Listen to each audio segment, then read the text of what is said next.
No ar, Faixa Livre, rádio jornalismo de verdade, a informação de primeira qualidade, a interpretação e os comentários das notícias, entrevistas, o contraditório.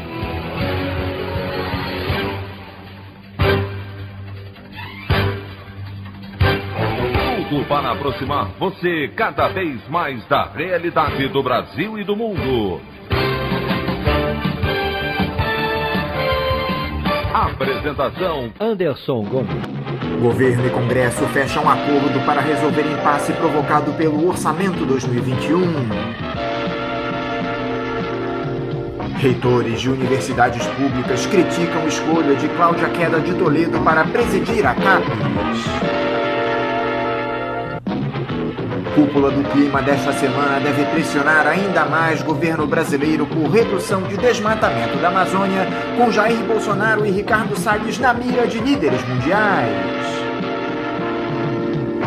Essas e outras notícias na edição desta terça-feira, 20 de abril do ano de 2021, do programa Faixa Livre.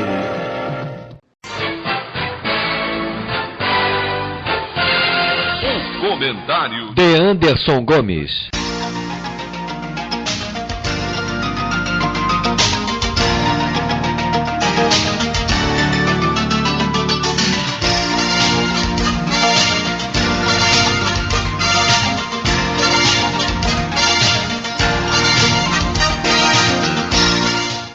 Bom dia, ouvintes.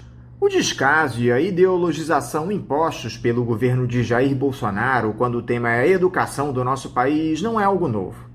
Desde o início do mandato, o presidente da República tomou o ensino público de qualidade como um dos grandes inimigos. Não por acaso nomeou para o ministério um filósofo colombiano naturalizado brasileiro, de nome Ricardo Vélez Rodrigues, que foi defenestrado do cargo em pouco mais de 3 meses após se envolver em uma série de polêmicas. Chamou brasileiros viajantes de canibais, que roubam tudo. Pediu para que alunos filmassem as aulas para denunciar uma suposta doutrinação de esquerda por parte dos professores, enfim. Depois dele, tivemos no cargo Abraham Weintraub, uma figura que dispensa apresentações. Hoje é investigado por ter ameaçado magistrados do Supremo Tribunal Federal em uma reunião ministerial. Na sequência, o ministro que nunca foi ministro, Carlos Alberto Decotelli, foi anunciado para o posto, mas não chegou a assumir o cargo após um escândalo de que teria copiado trechos de outros trabalhos em sua dissertação de mestrado. E esse fato volta a se repetir por um indicado de Jair Bolsonaro na educação. Eu me refiro à nova presidente da Coordenação de Aperfeiçoamento de Pessoal de Nível Superior, a CAPES, Cláudia Queda de Toledo.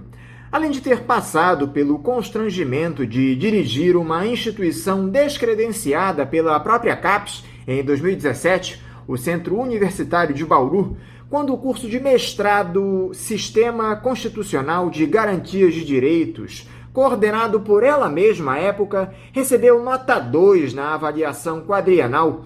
Descobriu-se que ela tomou posse, como se fossem seus, de trechos de outros autores sem a devida citação para sua dissertação de mestrado. Reitores de várias universidades públicas criticaram a nomeação de Cláudia Toledo. A instituição que ela dirige, aliás, foi aquela onde se formou em Direito o atual ministro da Educação Milton Ribeiro em 1990.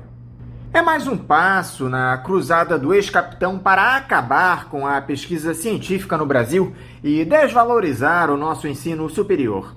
Esperamos que a luta incansável dos profissionais de educação reverta mais esse absurdo. Eu queria falar também muito rapidamente sobre essa cúpula do clima, proposta pelo presidente dos Estados Unidos, Joe Biden, que será realizada na quinta e na sexta-feira de maneira virtual, reunindo alguns dos maiores líderes mundiais em um debate sobre as mudanças climáticas e que terá a participação do presidente Jair Bolsonaro. O chefe de Estado brasileiro chega pressionado para o encontro por conta das políticas ambientais adotadas por seu governo, que apoiam o desmatamento para interesse dos madeireiros e não combate as queimadas criminosas provocadas por latifundiários que desejam ocupar determinados territórios. A situação ficou ainda mais complicada depois da notícia-crime enviada pelo ex-superintendente da Polícia Federal no Amazonas, Alexandre Saraiva, ao Supremo Tribunal Federal contra o ministro do Meio Ambiente, Ricardo Salles, acusado de atuar para proteger madeireiros naquela apreensão recorde de madeira no final do ano passado, no Pará, quando 200 mil metros cúbicos foram interceptados por policiais federais. Fato é que os olhos do mundo se voltam para o Brasil, seja pelo desmatamento sem controle, seja pelo desmonte de políticas de direitos humanos, ou então pelo verdadeiro genocídio promovido pela falta de coordenação em relação à pandemia de Covid-19. A solução necessária para os nossos problemas mais urgentes está muito clara: a saída de Jair Bolsonaro da presidência da República. É isso que esperamos como resultado dessa CPI, que será iniciada essa semana no Senado para investigar as ações do governo na crise de saúde. A opinião do Faixa Livre. Bandeirantes, 1360. Estamos apresentando Faixa Livre. Voltamos a apresentar Faixa Livre.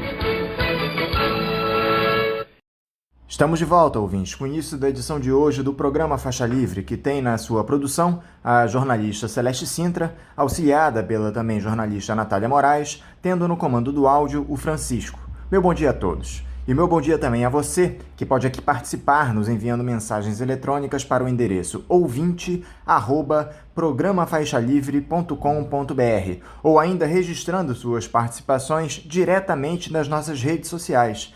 No Facebook, nossa página é o Programa Faixa Livre. No Twitter e no Instagram, para deixar o seu recado, basta seguir os perfis @PGMFaixaLivre.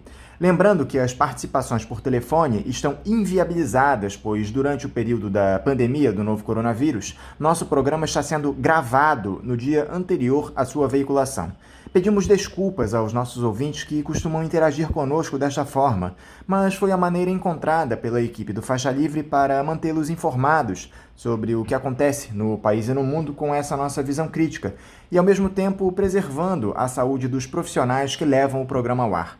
O Faixa Livre pode ser acompanhado também pelo nosso aplicativo para celulares com sistema operacional Android. O nome do aplicativo é Programa Faixa Livre. Os ouvintes também têm acesso à transmissão pelo nosso site, o www.programafaixalivre.com.br, ou pela página da Associação de Engenheiros da Petrobras, a AEPET, uma das nossas entidades patrocinadoras, no www.aepet.org.br. Para quem perdeu alguma das edições ou quer ouvir novamente o Faixa Livre, os áudios das entrevistas e editoriais estão disponíveis no nosso podcast, nos aplicativos Spotify, Deezer e Castbox. E dando início às nossas entrevistas, eu cumprimento o historiador e membro do Partido Comunista Brasileiro, o PCB, Heitor César Oliveira. Heitor Oliveira, bom dia. Bom dia, Anderson, bom dia, Celeste, bom dia a toda a equipe do Faixa Livre, né? Bom dia ao Paulo, e toda essa equipe aí que possibilita o programa Faixa Livre ir ao ar, né? É sempre um prazer participar desse programa. O Faixa Livre é um programa fundamental, né? Um programa que, além de informar, também forma, trazendo sempre aí questões e pautas centrais, não apenas para entendermos a realidade, como também fundamental para modificá-la, né? E aí, nesse sentido, novamente, parabenizar toda a equipe do Faixa Livre, que mesmo em meio a tamanha diversidade em que estamos passando, ainda conseguem manter esse importante programa. Heitor, muito obrigado por você novamente estar aqui conosco no Faixa Livre. Heitor, antes de nós começarmos a falar sobre as questões da política no nosso país, eu gostaria de tratar de temas que costumam agradar um historiador como você, já que essa semana concentra uma série de eventos históricos muito significativos para o Brasil. Tivemos a Inconfidência Mineira, que será lembrada amanhã, dia 21. Também o dito descobrimento do Brasil, na quinta-feira, dia 22. Diante desses absurdos que estão colocados atualmente, Heitor, dá para cravar que o Brasil mudou para melhor do século XVIII para cá? Bom, Anderson, de fato, datas como 21 e 22 de abril, 13 de maio, assim como o próprio 7 de setembro, 15 de novembro, são datas que sempre trazem intensos e densos debates, né? Não apenas entre os historiadores, mas no conjunto da esquerda e dos setores progressistas, né?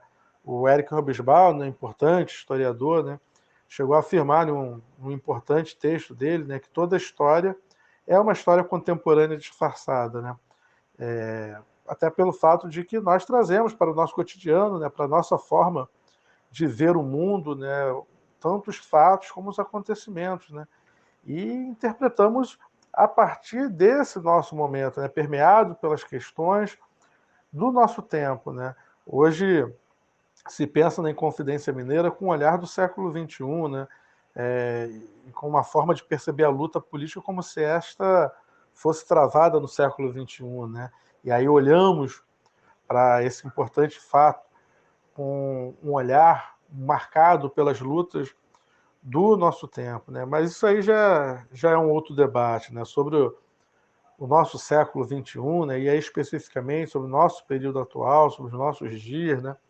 Eu diria que nós mudamos de problemas, mas continuamos permeados e diria até mesmo afundados nesses problemas, né? Porque por mais que a essência desses problemas, né, tenham sido, de certa forma, metabolizados, né, incorporaram fatos e elementos novos, mas que ainda estamos em meio a um cenário de extrema diversidade para o conjunto dos trabalhadores e em destaque para os setores mais pobres e vulnerabilizados, né, dessa classe trabalhadora, né?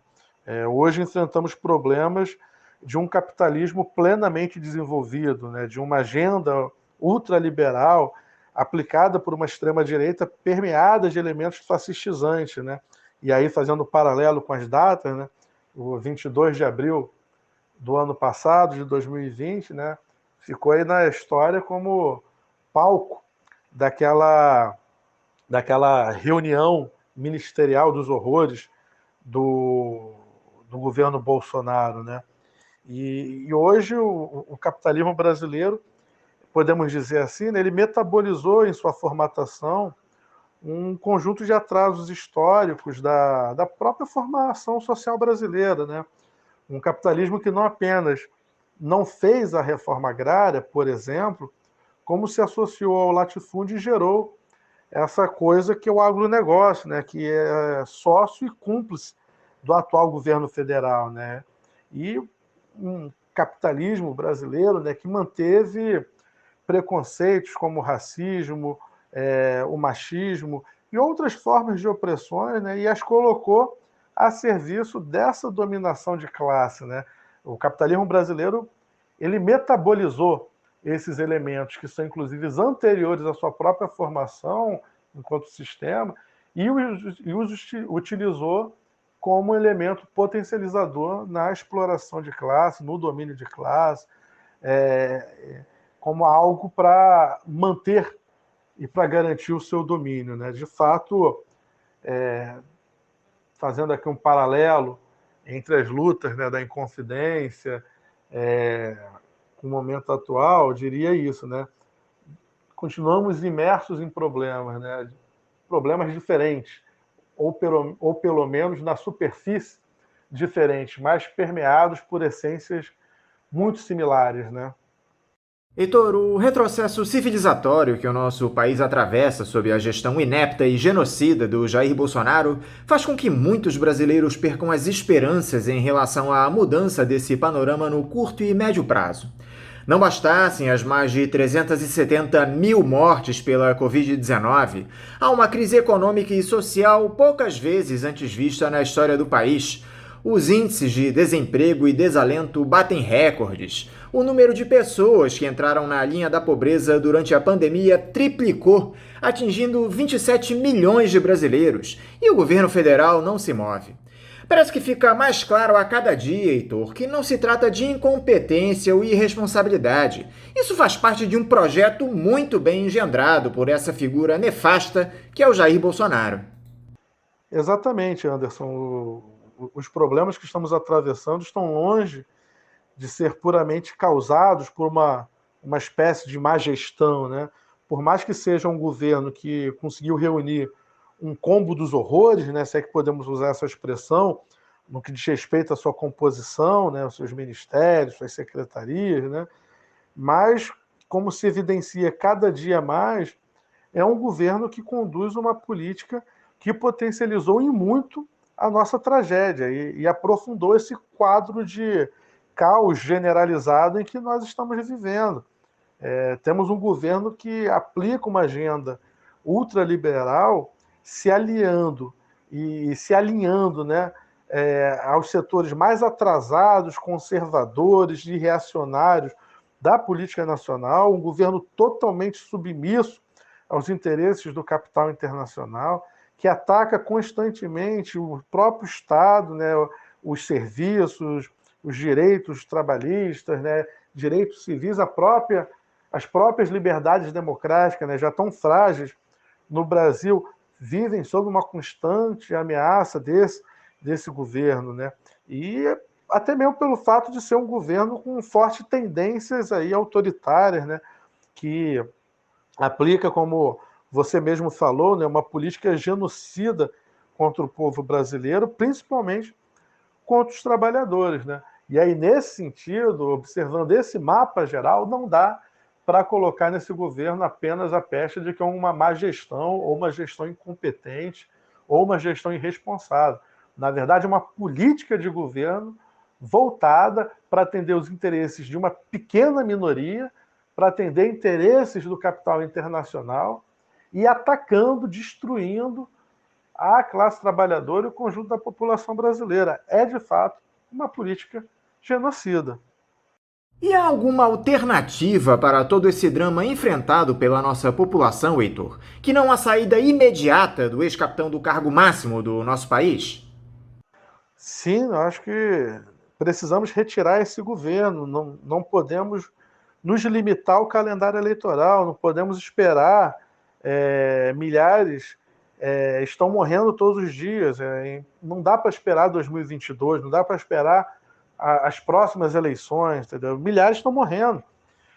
E além desse quadro, né, causado aí pela pandemia, e é sempre bom reafirmar todo o tempo, não é somente o vírus que está matando essa grande quantidade de brasileiros. O governo federal, o governo Bolsonaro-Mourão, é um potencializador dessa tragédia. E para além, né, desse quadro da pandemia, né, insegurança alimentar, que atinge uma parcela significativa da população brasileira, a alta dos preços, né, e do custo de vida, o desemprego, que atinge números inimagináveis, né, a miséria, o medo e a incerteza, né, não apenas sobre o futuro próximo, mas sobre o próprio fim de semana, né, sobre o fim do dia, pairam sobre a maioria da população brasileira. Esse governo precisa ser derrotado. Precisamos derrotar a política do governo Bolsonaro e Mourão. É preciso compreender também que derrotar Bolsonaro e Mourão é derrotar também a sua agenda econômica, derrotar a agenda econômica desse governo, né? Isso é algo fundamental de ser perspectivado pelos movimentos sociais, pelos movimentos populares, movimentos sindicais, pelos setores em luta, né? Esse governo precisa ser derrotado. E isso tem que ser para já. Tem que ser construída aí uma movimentação, tem que ser criadas as lutas, tem que ser criadas as condições para que esse governo seja derrotado. Diante dessa urgência em que o país se encontra, Heitor, dá para acreditar que essa CPI da pandemia vai levar ao impeachment do Jair Bolsonaro? Nós tivemos a divulgação daquele diálogo nada republicano com o senador Jorge Cajuru. A formação da comissão é absolutamente desfavorável ao governo. Há uma série de senadores tidos como independentes que votam contra o presidente. O eterno Renan Calheiros, do MDB de Alagoas, inclusive será o relator da CPI, o que é visto como um mau sinal pelo Palácio do Planalto. Quem vai presidir a comissão será o Omar Aziz, do PSD de Amazonas. É uma porta que se abre para o tão esperado impeachment, Heitor. Então, eu diria que é mais uma possibilidade. Mas o Congresso Federal, né, o Senado, já demonstraram sua posição e sua postura vacilante em relação a avançar em um processo de impeachment contra o Bolsonaro, né, por exemplo. Motivos não faltam, mas falta uma vontade política de avançar com esses processos, né? Se nós observarmos ali a composição, né, das casas legislativas e olharmos ali para o Senado brasileiro especificamente, né, são muitos interesses cruzados e grupos de interesses por detrás desse governo, né? E sem um movimento popular, social, sem pressão pública, essa CPI pode dar em nada.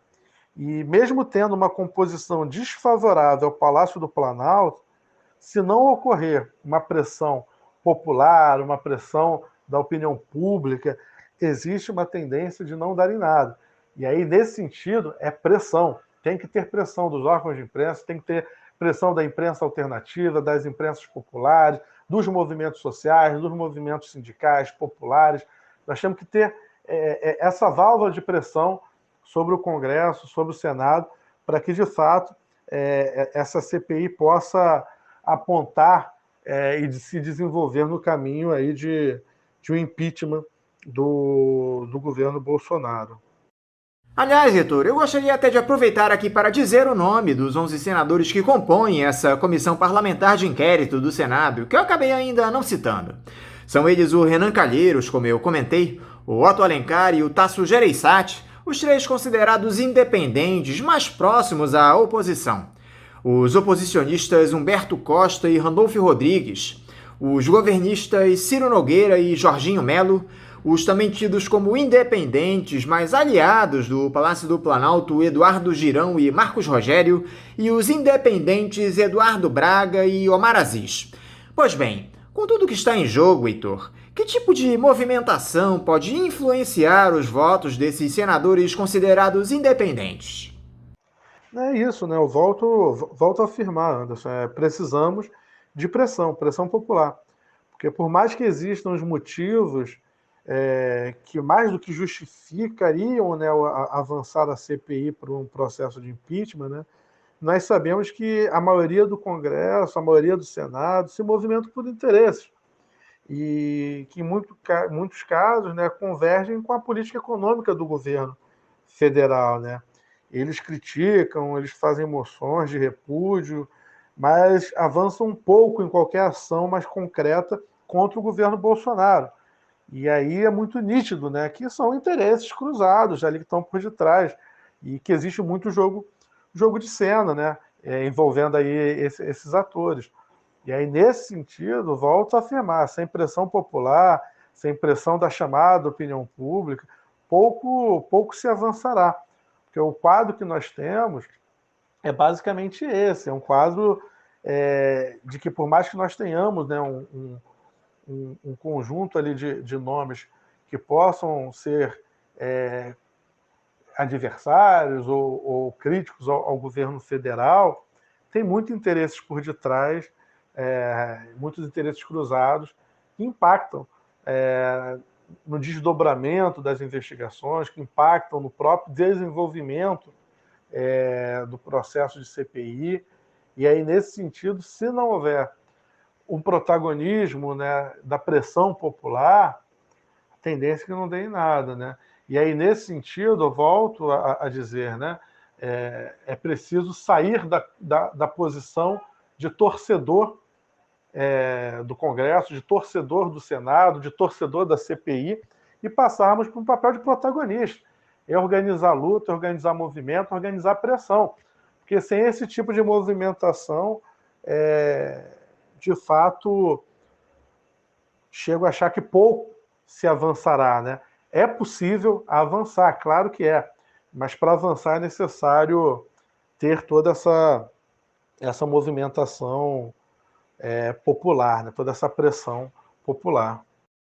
O mais curioso, Heitor, é que o Bolsonaro pode vir a ser imputado pelo mesmo crime em que a ex-presidente Dilma foi afastada, as tais das pedaladas fiscais. Caso o ex-capitão sancione esse orçamento de 2021 do jeito que ele foi aprovado pelo Congresso, ele pode ser acusado de cometer crime fiscal. O pessoal costuma dizer que o mundo não dá voltas, ele capota, Heitor. Você crê que o Bolsonaro possa ser impedido por essas eventuais pedaladas fiscais? No Brasil, né, o que determina se algo é constitucional ou não acaba sendo a correlação de forças, né? Acaba sendo uma espécie de maioria momentânea e seus interesses cruzados, né? O impeachment da Dilma foi um golpe arquitetado dentro ali da própria base aliada do governo, né, com grande apoio jurídico, midiático, né? Foi uma peça montada e executada passo a passo, né? E aí se evidenciou muito, né, que naquele processo de impeachment da Dilma ali, o que menos estava se discutindo era se de fato havia ou não havia o crime ou erro técnico da gestão, né? Porque o que se tinha ali era um processo de uma maioria se impondo politicamente, utilizando das armas constitucionais possíveis a eles naquele momento para poder retirar a Dilma do governo, né?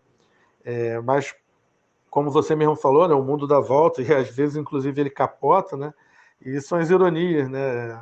Vamos ver agora como que os que pediram o impeachment da Dilma vão agir em relação ao governo Bolsonaro, né? Como que eles vão se colocar diante aí desse quadro em que elementos que estiveram presentes, né, em parte da justificativa deles para iniciar naquele processo de impeachment contra Dilma, estando presente agora no governo Bolsonaro, né? Isso só evidencia a natureza política por detrás das movimentações ali no Congresso Federal. Algo que tem chamado a atenção, Heitor, é que essa tal ala ideológica do governo tem se desmanchado cada vez mais. Daquele quarteto que compôs o núcleo duro do bolsonarismo lá no início do mandato, os ministros Abraham Weintraub, da Educação, e Ernesto Araújo, das Relações Exteriores, já foram extirpados. O Ricardo Salles, do Meio Ambiente, está pela bola 7, depois que as pressões sobre ele aumentaram muito com o envio dessa notícia-crime pelo ex-superintendente da Polícia Federal no Amazonas, Alexandre Saraiva, ao Supremo Tribunal Federal. Só restaria no governo a Damares Alves, titular da pasta da Mulher, Família e Direitos Humanos. O que simboliza para você, Heitor, esse desmonte dessa ala mais ideologizada do bolsonarismo no governo? Então, Anderson, acho que precisamos primeiro identificar quem é quem nesse governo, né? Quando a chamada grande imprensa, né, taxa esse setor que convencionamos chamar de bolsonarista, de ala ideológica, né, ela está, de certa forma, ali tentando limpar a cara do que ela própria chama de setor mais técnico do governo, né? E aí em destaque, inclusive, a chamada equipe do Paulo Guedes, né? Essa é blindada a todo tempo, né, por essa chamada grande imprensa, né? E é sempre bom evidenciar que Paulo Guedes é tão ideológico como o Damares ou o Ernesto Araújo. Então, ambos aplicam a política do governo Bolsonaro. Um governo com um corte ideológico muito claro, muito bem desenhado, né? Um governo com fortes elementos fascistizantes que unifica, inclusive, esses elementos autoritários a uma agenda ultraliberal, né? Algo que destoa em graus, mas mal comparado, se assemelha muito ao Pinochet do fascismo e da doutrina de choque do ultraliberalismo do Chile, né? Dos anos 70 e 80, né? O Paulo Guedes e outros tidos por técnicos são também do setor ideológico, né? E são taxados de forma técnica, né, para livrar a cara da política econômica do governo Bolsonaro e Mourão, até mesmo tentando colocar como o famoso uma coisa, outra coisa, né? E aí tentando blindar, né? Isso a gente vê muito na mídia mesmo, né? Na grande imprensa, né? Quando se critica as políticas, as declarações do Bolsonaro, procura sempre deixar de lado a figura do Paulo Guedes, né? Isso se levarmos em conta só o aspecto ideológico mais formal, né? Mas aí se levarmos em consideração, inclusive, que o próprio Paulo Guedes foi um aí que já chegou a mencionar o AI-5 também, né, como um possível recurso, né? Agora, para além dessa questão, a política econômica é extremamente atrelada, né, à política desenvolvida pelo governo Bolsonaro Mourão. E aí poderíamos dizer até que há uma unidade ideológica muito bem consolidada entre esses atores, né? E creio que essa remodelagem, né, que ocorre agora no governo, né, com a saída de alguns ministros aí, e aí especificamente de alguns ministros mais fanáticos do Bolsonaro, né, mais afinados no discurso, tanto na forma quanto no conteúdo do Bolsonaro, né, foi por um conjunto de motivos, né, foi tanto para aplacar a sede aí do Centrão e a sua busca por influência dentro do governo, por cargos, né, é uma busca também por uma aparência mais aceitável do governo, se depurando dos chamados elos mais fracos, né, que na verdade são as chagas mais expostas desse governo, né? É o governo sem mediação, né, sem a maquiagem, né? É o governo apresentado de maneira mais seca, mais direta, mais crua, né? Mas em essência, o governo continua sua marcha ideológica, autoritária, de extrema-direita e a serviço dos interesses do grande capital. Você acredita que a esquerda será capaz de aproveitar todos esses absurdos cometidos pelo Bolsonaro para ganhar terreno visando a sucessão presidencial no ano que vem? Ainda que, evidentemente, esse não deva ser o objetivo principal. Precisamos primeiro superar essa pandemia, mas as articulações visando 2022 já estão a todo vapor, Heitor. A esquerda, e quando digo esquerda, estou usando uma ampla definição, precisa primeiro se encontrar dentro desse quadro de enfrentamento ao governo Bolsonaro e Mourão. A antecipação das articulações eleitorais pode, inclusive, ser prejudicial a essa necessária reorganização da esquerda brasileira, né? Porque lança, em um momento em que, em tese, pelo menos, deveríamos estar discutindo programas, né?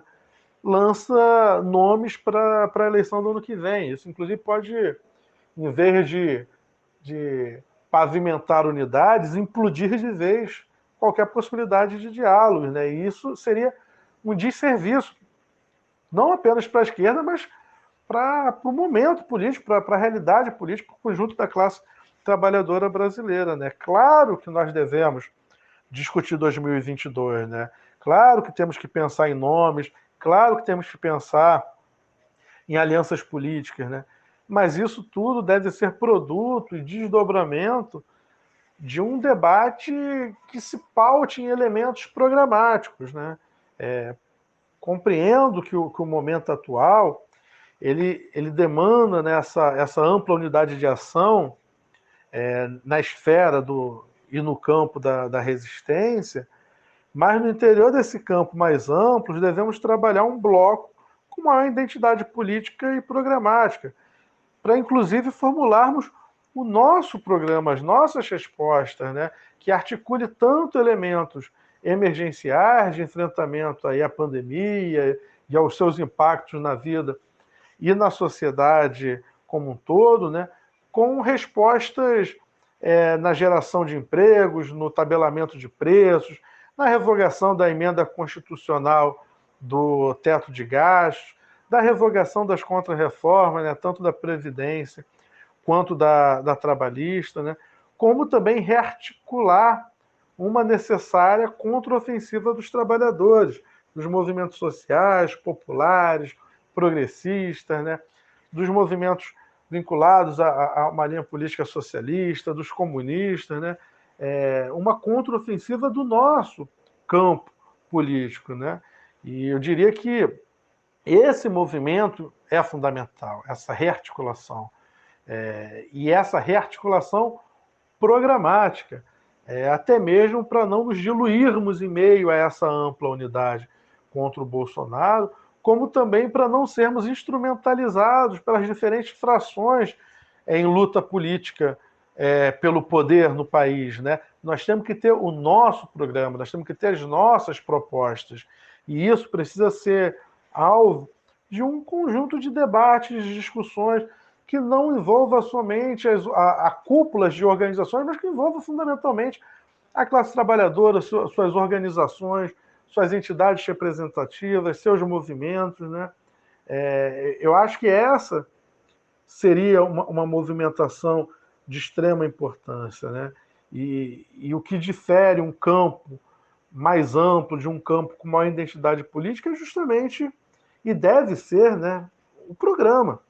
E aí, como dizia o poeta Henri Thoreau, né, se um homem marcha com um passo diferente dos seus companheiros, é porque ele ouve um outro tambor. E aí, utilizando o Thoreau, né, eu quero marchar com quem defende o fim do teto de gastos, por exemplo. Até mesmo porque compreendemos que se defender o teto de gastos em 2017 já era criminoso, defender o teto de gastos em 2021 é um genocídio, ou então cúmplice do genocídio.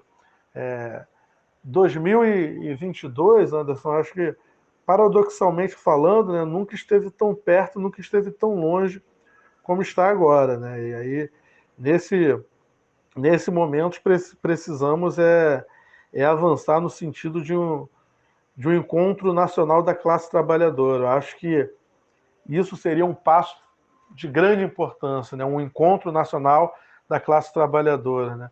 Ou nós estaremos fadados nessa conjuntura tão adversa, tão complexa, né? A nossa responsabilidade enquanto esquerda é gigantesca. E ela é uma responsabilidade que perpassa tanto por derrotar o governo Bolsonaro e Mourão, como derrotar esse conjunto de políticas que busca, inclusive, sobreviver após o governo Bolsonaro e Mourão, essa agenda econômica liberal. Nós precisamos derrotar também essa agenda, né? Derrotar o governo Bolsonaro e Mourão, derrotar essa agenda ultraliberal e construir a nossa contraofensiva dos trabalhadores. Nós precisamos ter uma contraofensiva nossa, que perpassa pelos alívios imediatos, que perpassa por ganhos momentâneos, que perpassa por acúmulos de força, que perpassa por um conjunto de elementos, mas também deve ser permeada por elementos estratégicos. É necessário pensarmos, sim, em construir algo diferente. É necessário pensar, sim, em uma sociedade diferente dessa que aí está, né? Ou, como eu já disse anteriormente, né, estaremos fadados. Heitor Oliveira, muito obrigado por mais uma vez você dialogar conosco aqui no Faixa Livre. Eu quero te desejar um ótimo feriado amanhã e um bom dia de trabalho. Um forte abraço. Obrigado, Anderson. Obrigado aí, Celeste. Obrigado aí toda a equipe do programa Faixa Livre, né? Volto a afirmar, um programa fundamental, uma importante, eu diria, uma das grandes armas da crítica que nós temos aqui no Rio de Janeiro, né? Um programa que tanto informa quanto forma, né? E que tanto possibilita compreender a realidade, como também trazer elementos para uma superação dessa realidade, né? E aí um grande abraço a toda a equipe do Faixa Livre, é sempre um grande prazer estar com vocês. Vamos que vamos aí, porque 2021 é um ano difícil, é um ano adverso, mas também é um ano de muitas lutas e nós não podemos deixar aí nos dar por derrotado, né? Devemos levantar a cabeça e travar essas lutas, porque esse não pode ser o fim da história. A história não pode terminar assim. Um abraço, meus camaradas. Valeu. Conversamos aqui com o historiador e membro do Partido Comunista Brasileiro, o PCB, Heitor Oliveira. Como vocês, ouvintes, sabem, o Faixa Livre tem passado por um processo de transição nos últimos tempos, que provocou algumas mudanças e também adaptações às novas tecnologias. Uma delas é justamente a adoção de uma chave Pix, essa nova modalidade de transferência de valores para os ouvintes que desejam contribuir com qualquer quantia para a manutenção do programa. Portanto, para você que já aderiu a essa nova tecnologia, a chave Pix da conta do Faixa Livre é o nosso e-mail, ouvinte@programafaixalivre.com.br. Repetindo, a nossa chave Pix é ouvinte@programafaixalivre.com.br. para você que faz transferências da maneira tradicional, a nossa conta em nome da Associação de Funcionários do BNDES, a AFBNDES, no Banco Itaú, agência 1964, conta corrente de número 03004, dígito 1. Repetindo, a agência do Banco Itaú, 1964, conta corrente 03004, dígito 1. O CNPJ da AFBNDES para a realização de depósitos de quem não é cliente do referido banco é o 33984-550-0001-41. Repetindo, o CNPJ da AFBNDES é o 33984-550-0001-41. Lembrando que todos os recursos depositados nessa conta são destinados exclusivamente ao financiamento dos custos do Faixa Livre. Para quem não conseguir anotar as informações referentes à conta, elas estarão disponíveis no nosso site, o www.programafaixalivre.com.br, e nas nossas redes sociais, no Facebook, Twitter e Instagram. Então, repetindo mais uma vez, a nossa chave Pix é ouvinte@programafaixalivre.com.br e a conta corrente da AFBNDES do Banco Itaú, agência 1964, conta de número 03004, dígito 1. Vamos agora ao nosso primeiro intervalo. Voltaremos já já. Voltamos a apresentar Faixa Livre. Já voltamos, ouvintes, e agora eu saúdo o professor e coordenador do Núcleo de Direito Ambiental da Pontifícia Universidade Católica do Rio de Janeiro, a PUC-Rio, Fernando Alcácer. Fernando Alcácer, bom dia. Bom dia, Anderson. Bom dia aos ouvintes da Band. É um prazer muito grande participar do seu programa. Fernando, muito obrigado por você nos conceder essa entrevista aqui ao programa. Fernando, nas próximas quinta e sexta-feira, 22 e 23 de abril, nós teremos aquela cúpula do clima convocada pelo presidente dos Estados Unidos, Joe Biden, e que será realizada de maneira virtual. Há muita coisa em jogo nessa primeira participação do democrata em um encontro internacional. Além do líder estadunidense, algumas das maiores autoridades mundiais vão participar dos encontros, como os presidentes da China Xi Jinping e da Rússia Vladimir Putin. E a situação do Brasil não será nada fácil, Fernando. O presidente Jair Bolsonaro, que confirmou presença na cúpula, tem sido muito pressionado em relação à sua política ambiental, especialmente em relação à Amazônia. O crescente desmatamento das nossas florestas tem feito com que o mundo todo, inclusive os investidores, olhem torto para o país. Antes de tudo, Fernando, o que deve ser discutido nessa cúpula do clima virtual? Que tipo de definições podem ser estabelecidas nesse encontro? O que você espera dessa reunião que vai discutir o meio ambiente e as mudanças climáticas, Fernando? Essa cúpula de líderes, como você sabe, ela foi convocada pelo presidente Joe Biden como uma espécie de reunião preparatória para a grande conferência das partes, a reunião da Conferência das Partes, que vai acontecer na cidade de Glasgow, na Escócia, no final do ano. É como se nessa reunião agora se procurasse assim estabelecer um consenso entre os países, principalmente Estados Unidos e China, não é, que são os grandes atores nessa questão do aquecimento do clima, um entendimento mínimo, né, que é, na verdade, a expectativa de solução para o problema do aquecimento global, que nesses últimos anos só tem feito se agravar.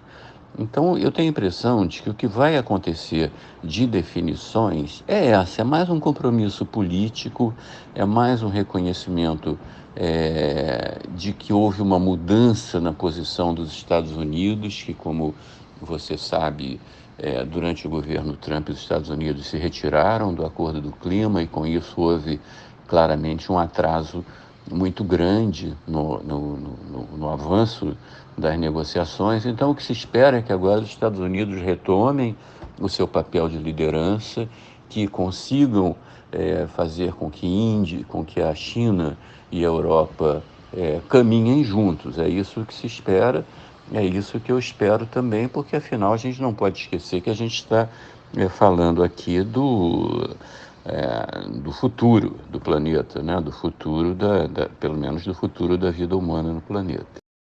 E o Brasil, Fernando? Como deve ser a participação do Bolsonaro nesse encontro? Ele deve ser o principal alvo nessa cúpula do clima pelos motivos que nós já colocamos. Os senadores do Partido Democrata lá nos Estados Unidos, por exemplo, estão pressionando o Joe Biden para que ele não envie recursos ao Brasil para a preservação do meio ambiente caso o desmatamento por aqui não diminua. A Casa Branca tem cobrado ações imediatas do governo brasileiro.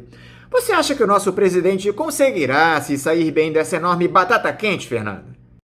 Eu, sinceramente, não vejo como o presidente Bolsonaro possa se sair bem nessa reunião, né? O Brasil hoje é visto como um grande pária nessa questão do clima, né? Todas as ações do país em relação ao desmatamento na Amazônia têm simplesmente horrorizado o mundo, não é? São índices assim que só fazem aumentar a cada ano, índices de desmatamento. Não se vê do lado do governo nenhuma preocupação efetiva de diminuir isso.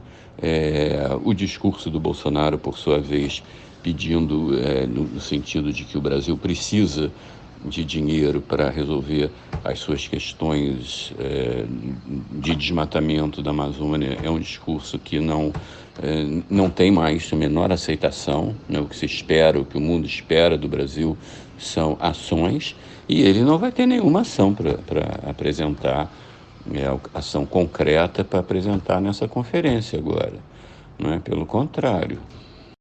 Sentindo que a situação anda complicada para o lado dele, Fernando, o Jair Bolsonaro enviou na semana passada uma carta ao Joe Biden, assumindo o compromisso de acabar com o desmatamento ilegal até 2030 e propôs um plano de ajuda de países ricos, que hoje observam o governo com ceticismo. Com isso, o governo espera contar com o apoio dos Estados Unidos, manifestado por Trump em sua tentativa de ingressar na Organização para a Cooperação e Desenvolvimento Econômico, a OCDE, o chamado Clube dos Países Ricos. Primeiro, o Brasil tem condições de cumprir essa meta de acabar com o desmatamento ilegal até 2030, Fernando? Isso é algo factível com esse cenário desolador que temos? Eu acho que o Brasil teria, em tese, todas as condições de acabar com o desmatamento ilegal até 2030. Né? Veja que o Brasil é hoje um dos grandes emissores de gases de efeito estufa do planeta, e a maioria dessas emissões vem justamente do desmatamento ilegal e das queimadas. Então, ao contrário de países ricos que têm muito mais dificuldade em diminuir as suas emissões, para o Brasil, basicamente, a questão se resume a aumentar a fiscalização, né, a conseguir coordenar ações de prevenção, de vigilância, de fiscalização, de multas ambientais, enfim, para diminuir o desmatamento. O que a gente percebe é que essa não é a intenção do governo, né? Pelo contrário, o governo tem dado reiteradas provas, né, ao longo desses 2 anos já de estar na posse do governo Bolsonaro, de que a sua política é outra, né? A ideia que o Bolsonaro tem da Amazônia, do desenvolvimento da Amazônia, é completamente incompatível com a ideia de redução do desmatamento, de fim do desmatamento, de promoção de políticas de desenvolvimento sustentável. E isso, depois de 2 anos de governo, está muito claro para o resto do mundo, né? Ninguém acredita em palavras mais a essa altura, né? Discursos o Brasil faz há muito tempo, mas o que o mundo espera são ações, né? São ações efetivas. para diminuir o desmatamento e assim evitar, diminuir, né, a emissão de gases do Brasil. Mas palavras, não adianta. O presidente Bolsonaro enviou ao presidente Biden uma longa carta na semana passada, fazendo promessas, enfim, e pedindo mais recursos para enfrentar o desmatamento.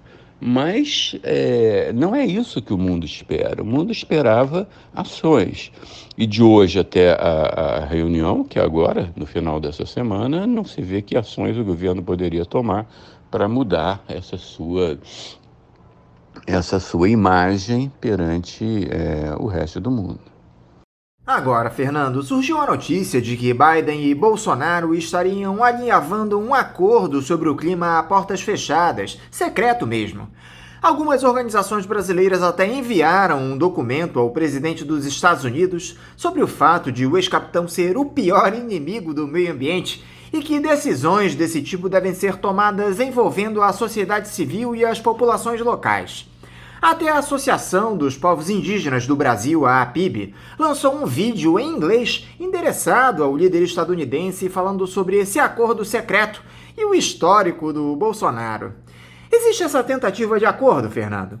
Te agrada esse tipo de discussão às escuras, sem a participação da sociedade? Como essa negociação deveria se dar, na sua opinião?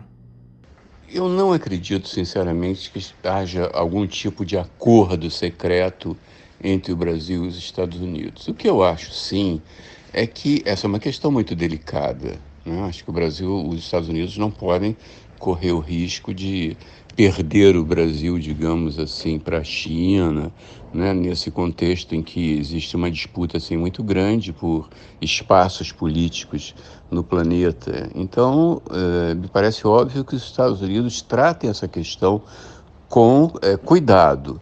Mas, de qualquer maneira, a pressão internacional está sendo muito forte sobre o Brasil. Então, acho que os Estados Unidos poderiam, eventualmente, fazer alguma concessão, mas não assim, de passar a mão no Bolsonaro, de dizer que tudo bem. Isso eu realmente não acredito. Que haja alguma espécie de entendimento prévio. Afinal, esse é o papel da diplomacia, né?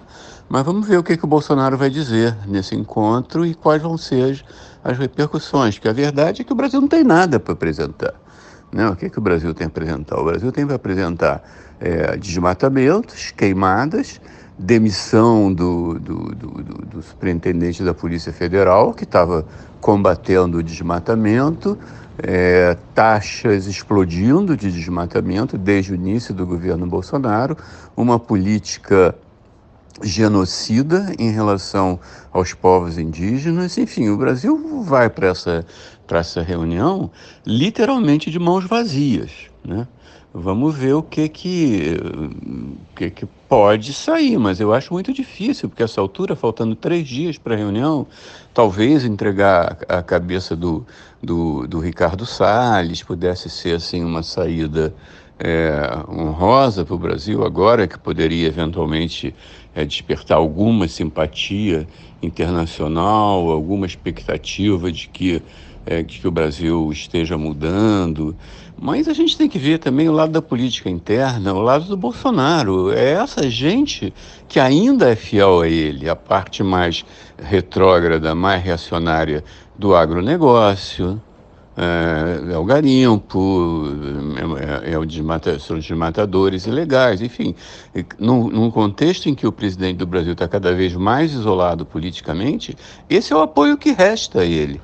Então, abrir mão desse apoio vai deixá-lo mais isolado ainda, né? Vamos ver o que vai acontecer. Até que ponto, Fernando, as pressões de atores internacionais podem fazer com que haja uma mudança na titularidade do Ministério do Meio Ambiente? O Ricardo Salles resiste a essa cúpula do clima, na sua opinião? Nós ainda vamos abordar essa notícia-crime enviada ao Supremo contra o ministro mais à frente, Fernando. Mas desconsiderando essa polêmica momentaneamente, a influência dos investidores externos é capaz de derrubar o Salles? Eu acredito que as pressões internacionais possam realmente levar o Brasil a uma mudança de posição. né? Acho que o Bolsonaro gosta muito, evidentemente, da política do Ricardo Salles, né? Tem prestigiado o ministro em todas as oportunidades, tem mantido o ministro como ministro, apesar de todas as denúncias que foram feitas contra ele, apesar de toda a grita, inclusive internacional, contra a política ambiental do Brasil. Então, eu acho que essas pressões aumentando, chegando a um nível insuportável, que poderia ser tipo restrições às exportações brasileiras, sobretaxas, enfim, esse tipo de pressão, de arma que o mundo tem em relação ao Brasil, né, que é um país que depende basicamente da exportação de carne, de soja, enfim, de outros minérios e outras commodities. Então, essas pressões internacionais, elas podem realmente contribuir para mudar essa postura do Ministério do Meio Ambiente, que é a postura do governo brasileiro, né? O Salles é um ministro muito forte, porque ele tem todo o apoio do presidente Bolsonaro.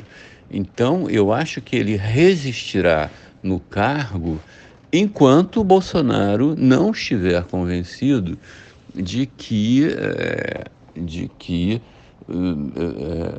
seria uma boa solução trocá-lo, né? Até aí ele vai continuar, não é? E vamos esperar que essa pressão, né, de investidores que a gente vê, não é? Ela só tem feito aumentar nesses últimos tempos, que ela começa timidamente, mas cada vez mais a pressão internacional fica mais escancarada, né? A gente viu na semana passada o embaixador dos Estados Unidos dando declarações, né, fazendo pouco das pressões, das promessas do governo brasileiro. Enfim, isso era uma coisa que não se via até algum tempo atrás. E por que isso está acontecendo? Isso está acontecendo porque a situação está ficando cada vez mais séria, não é? O mundo não aceita mais assistir sem fazer nada ao Brasil destruir as suas florestas, não é? São imagens muito, muito chocantes. Os índices de desmatamento na Amazônia, que haviam tido uma queda significativa até 2014, mais ou menos, né, voltaram a subir de forma explosiva após o início do governo Bolsonaro. Ele sempre declarou, em todas as entrevistas que deu ainda candidato, que ele ia acabar com a indústria das multas ambientais, que ele era a favor do garimpo em terras indígenas, que ele não aumentaria em nem 1 centímetro quadrado as terras indígenas protegidas aqui no Brasil. Então, são posturas que o mundo estranhou num primeiro momento, achou extravagantes, enfim, mas que agora está mudando de postura. Eu tenho a impressão de que sim, respondendo a sua pergunta, essas pressões internacionais tendem a aumentar muito, e a saída do Ricardo Salles, né, seria um sinal do governo Bolsonaro de que poderá mudar a sua política, assim como a saída, há 15 dias atrás, do ministro Ernesto Araújo, das Relações Exteriores, também foi um sinal nessa direção, né? Era um chanceler também queridíssimo do presidente, fazia tudo o que ele queria, mas chegou a um ponto também que o Brasil simplesmente ele não tem mais hoje interlocutores, ele não tem amigos, né? No mundo. As grandes economias da Europa, dos Estados Unidos, China, enfim, todos olham para o Brasil assim com muita desconfiança, não é? E gratuitamente isso aconteceu, né? A gente se lembra das agressões do Bolsonaro e dos seus filhos à China, não é? Do suporte que ele deu ao Trump até o fim, colocando em dúvida a lisura da eleição do Biden, não é? Uma série de ações assim que evidentemente o mundo olha assim chocado, né, para elas. Falando agora sobre essa história da notícia crime enviada pelo ex-superintendente da Polícia Federal no Amazonas, o delegado Alexandre Saraiva, contra o Ricardo Salles, Fernando. apontando que o ministro e também o senador Telmário Mota, do PROS de Roraima, atuaram para dificultar a ação de órgãos ambientais naquele episódio da apreensão pela Polícia Federal no ano passado de 200 mil metros cúbicos de madeira, no valor de 130 milhões de reais, na Operação Randroantos. No documento, o delegado aponta a possibilidade de ocorrência dos crimes de advocacia administrativa, organização criminosa e de obstar ou dificultar a ação fiscalizadora do poder público no trato de questões ambientais. Ou seja, aquele que teria de atuar para punir o desmatamento ilegal se alia a madeireiros, reafirmando a sua intenção de passar a boiada, expressa naquela fatídica reunião ministerial de quase um ano atrás. Para piorar, o Alexandre Saraiva foi afastado da superintendência no Amazonas em uma tentativa do governo federal de proteger o Salles. É tão absurdo, Fernando, que fica até difícil comentar e ninguém faz nada. Como é que você observa todo esse episódio, Fernando?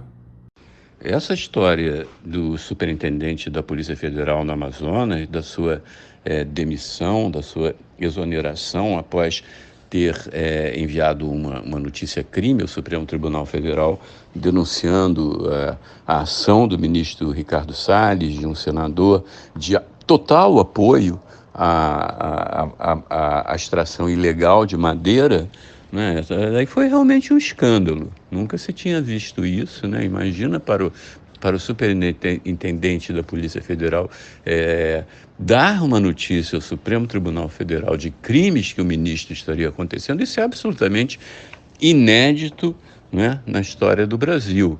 E, evidentemente, isso vai repercutir muito mais na reunião do clima de agora e em futuras reuniões do clima, se nada forem feitos, do que qualquer discurso que o governo brasileiro possa fazer.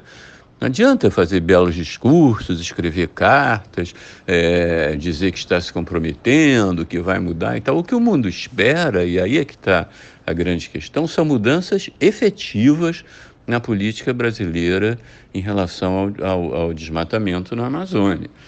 Não é? O desabafo, né, digamos assim, do superintendente da Polícia Federal foi uma coisa absolutamente inédita, não é? Ainda bem que o Brasil tem funcionários como esse delegado da Polícia Federal, não é, que não se intimidou com essas pressões todas e que prestou esse grande serviço ao Brasil. Agora, que vai ter repercussões internacionais, com certeza.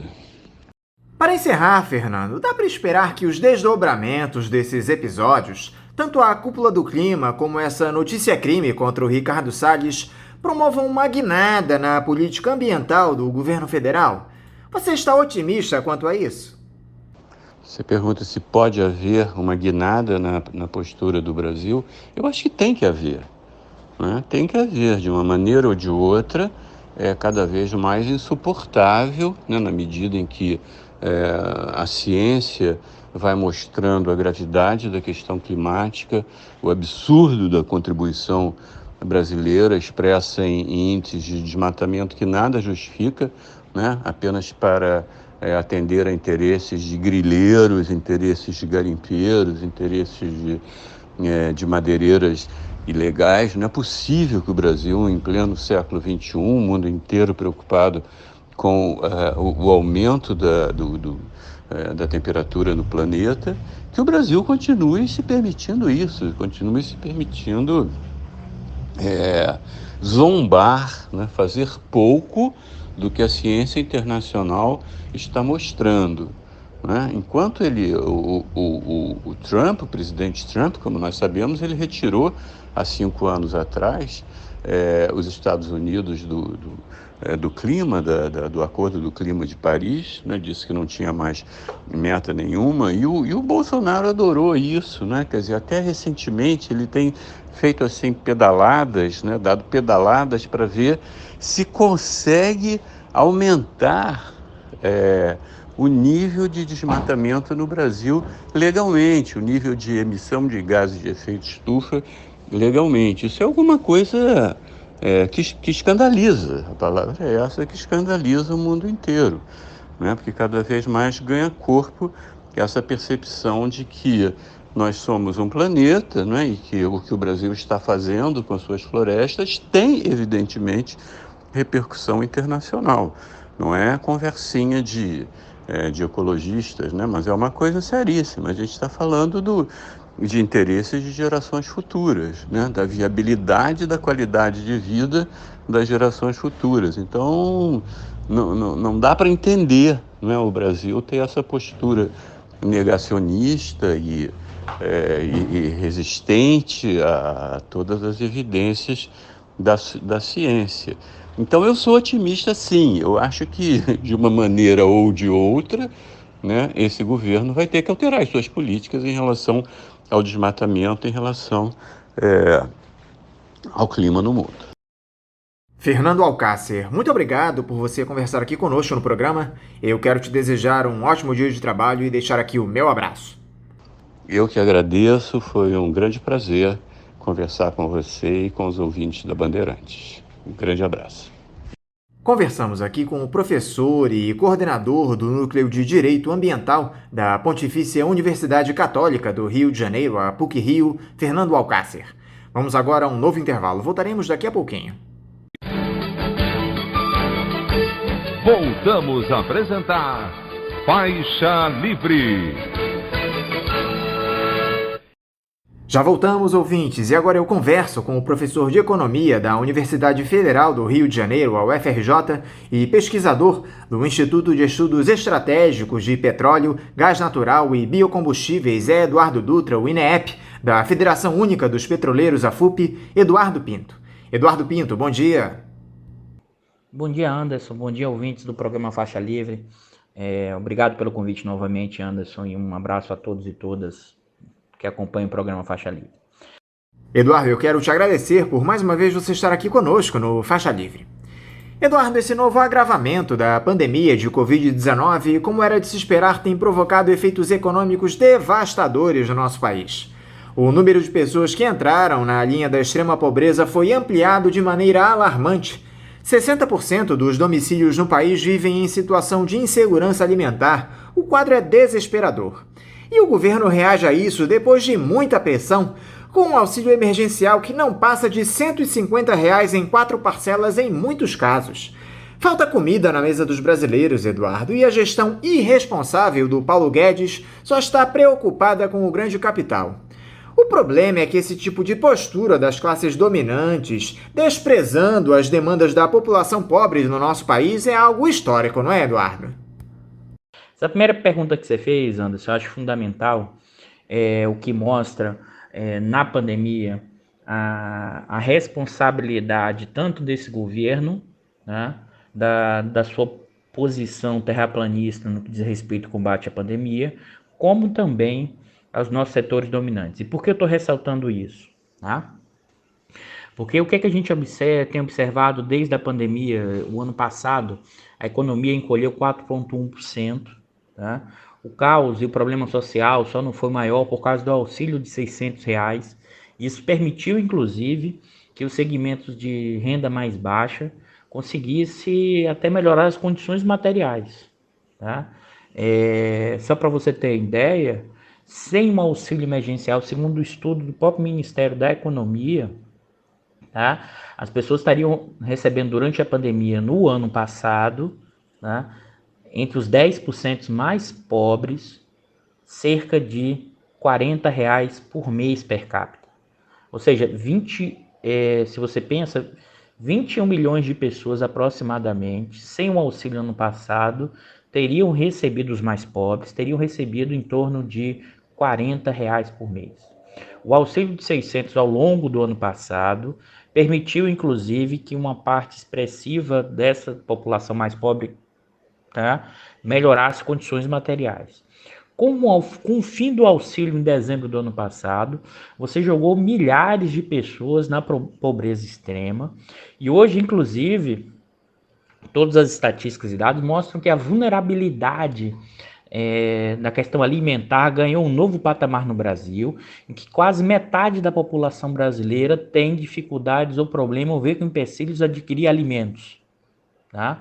A questão toda que se coloca, e essa reconfiguração agora desse auxílio de R$150, numa abrangência muito menor, não resolverá, tá, os grandes problemas, as grandes questões nesse momento que estão associadas ao retorno da fome e um profundo aumento da desigualdade. Se a gente olhar por outro lado, o andar de cima, o ano passado, durante a pandemia, o estoque de riqueza dos bilionários brasileiros aumentou em cerca de 1,2 trilhões de reais, tá? Segundo dados da revista Forbes. O que mostra que nessa pandemia profunda, né, a desigualdade no caso brasileiro tem aumentado de forma impressionante de um país que já era extremamente desigual, né? E que essa dinâmica tem jogado uma quantidade enorme da população brasileira na extrema pobreza, né? Com processo de profunda insegurança alimentar, né? E um quadro de profunda deterioração das condições materiais de quase metade da população. A questão toda é que os setores dominantes brasileiros, né? E aí eu estou falando dos mega empresários, ganharam como nunca, tá? Uma parte expressiva ganhou muito durante a pandemia, né? E como é que você poderia dizer, Eduardo, como é que isso é possível? Na verdade, as grandes empresas, as mega empresas, em sua grande maioria, principalmente se a gente pegar de capital aberto, esse é um dado que eu tenho estudado recentemente, aumentou a lucratividade enquanto a economia encolheu. Aí você poderia perguntar, Eduardo, como é que isso foi possível? Isso foi possível como? Porque as grandes empresas estão engolindo o mercado das pequenas e médias e jogando o custo da pandemia em cima da força de trabalho. Então, as grandes empresas, né, vamos dizer assim, a mega burguesia está passando todo o ônus da pandemia para as pequenas e médias empresas, para os trabalhadores. Como é que isso é possível? Como já dizia o velho Marx, por um profundo processo de concentração e centralização de capital, sobretudo no segmento de varejo e em outros ramos também. Então, é impressionante como os nossos setores dominantes são marcados por uma estratégia antissocial, né? É marcado por uma estratégia antipovo, que é uma característica histórica dos nossos setores dominantes. Como dito pelo Florestan lá nos anos 60, os nossos setores dominantes têm uma postura sociopata, né, para manter os lucros a qualquer custo, independente do povo. Então, acho que isso é um elemento fundamental para a gente entender o que a gente está vivendo e além da discussão do governo Bolsonaro estrito sensu. Aquilo que eu tenho dito há muito tempo. O governo Bolsonaro não é a causa dessa crise. O governo Bolsonaro é uma infecção oportunista que se apropriou de um corpo doente. Esse corpo doente é o Brasil e parte expressiva dessa doença é fruto desses setores dominantes que resolveram e tem como estratégia hoje mudar profundamente o padrão de acumulação brasileiro. E mudar como? Destruindo a Constituição de 88, que garantiu direitos sociais para quem estava formalizado, e mais ainda, reduzir o papel da intervenção estatal, privatizando, abrindo espaço para que eles lucrem mais. Essa é a situação que a gente vive, e isso, a pandemia, na verdade, deixou mais explícito e acelerou esse processo em curso desde o golpe parlamentar de 16. Um indicador divulgado pela Organização para a Cooperação e Desenvolvimento Econômico, a OCDE, me chamou bastante a atenção, Eduardo. Esse relatório aponta que o Brasil é a única grande economia do mundo com desaceleração do crescimento neste começo de ano. Enquanto isso, a China mostra toda a sua força e tem o seu produto interno bruto no primeiro trimestre de 2021 quebrando recorde, com crescimento de 18,3%. Afora a pandemia, Eduardo, que foi tratada por aqui com total desprezo, o que diferencia tanto as economias dos dois países, China e Brasil, para termos essa discrepância absurda? E de que forma esse aumento exponencial no PIB chinês pode influenciar a economia por aqui? Anderson, esse ponto que você levantou, né? Que é, nesse momento, o Brasil ainda desacelerando, na verdade, parece que as tendências que esse primeiro trimestre, né, de 2021 será negativo em termos de PIB, tá?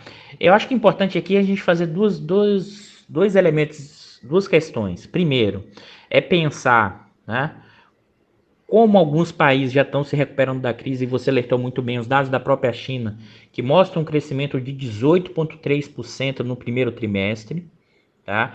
Esse dado da China é evidente que, como a China conseguiu montar um grau de controle, fazer um lockdown muito grande desde o início, né, o que segurou a pandemia. Então a China, evidentemente, é um dos países que saiu primeiro dessa crise, no sentido da sua capacidade de controle, por isso volta a se recuperar fortemente. Tá? 18% é impressionante, é um dado muito relevante. Por outro lado, eu acho que tem uma dimensão aqui que é da pandemia, e eu vou destacar na minha resposta, tá? E tem uma dimensão do que é a trajetória da economia brasileira desde o golpe parlamentar de 16, marcado por baixo crescimento do PIB, tá? E com alguns segmentos, com crescimento principalmente em setores intensivos, em commodity, mas eu vou voltar nesse ponto. Primeira questão, tá? Como nós não realizamos uma política de controle da pandemia, ao mesmo tempo, basta ver o que foi a gestão Pazuello no Ministério da Saúde, ou seja, é uma baixa preocupação com a ideia das vacinas, uma baixa preocupação de realizarmos lockdown num determinado momento do tempo para reabrir a economia, ou seja, nós não tivemos uma estratégia de como e uma coordenação e planejamento para como lidar com a pandemia. Tá? Aparentemente, a percepção é que eles pensavam em fazer algum tipo de imunização de rebanho, né? Aparentemente, só que no caso brasileiro, eles nunca deixaram isso declarado, como em alguns países escandinavos. A questão é que com as novas cepas que foram criadas, né, em vários países do mundo, inclusive algumas delas no Brasil, a cepa da Amazônia, a ideia de que você pega e depois não pega de novo acaba, que é a ideia de imunidade de rebanho, porque como as novas cepas vão sendo criadas, você pega novamente quem já tinha pego a doença, como anteriormente era possível. E por que eu estou falando isso? Porque você adotou um tipo de estratégia sem nenhuma capacidade de coordenação para se defender da pandemia, né, do Covid-19. E ao mesmo tempo, como você acelerou de novo, a gente está na uma profunda segunda onda, porque na verdade a gente nem teve primeira e segunda onda, porque essas ondas ficaram juntas, né? A gente está tendo quase um tsunami, em média, períodos de mais de 3 mil mortes por dia, média acima de 3 mil, né? O que mostra o seguinte: primeiro, né, uma completa falta de coordenação, planejamento para lidar com uma pandemia, que vai desde a questão das estratégias da vacina, como também de equipamentos básicos, né, para os doentes. Segundo elemento, como a gente, na verdade, vive uma situação que é sui generis, nem a gente faz um lockdown de verdade, né? Porque como é que tem sido feito na Europa? Mesmo com o avanço da pandemia. Quando cresce a pandemia, você faz um lockdown, fecha 7 dias, 14 dias, depois volta à atividade. Aqui a gente nem fechou de verdade e nem deixou aberto completamente, né?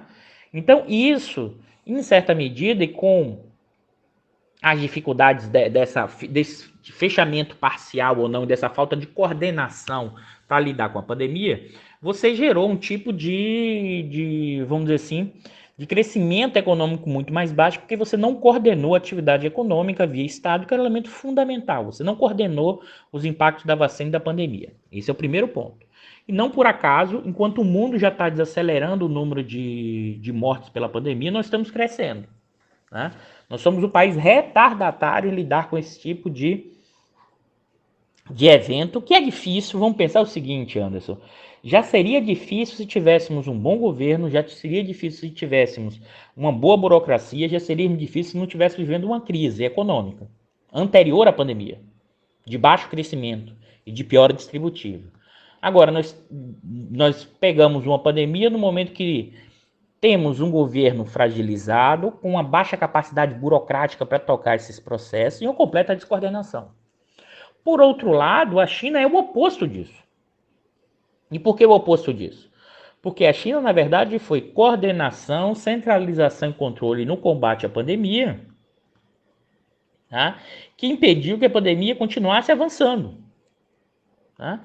Por isso que a China hoje, que fez aqueles controles ainda no ano passado, consegue avançar em termos de crescimento econômico e dado o tipo de controle dos focos na questão da pandemia, mesmo ainda não tendo imunizado com vacinas grande parte da sua população.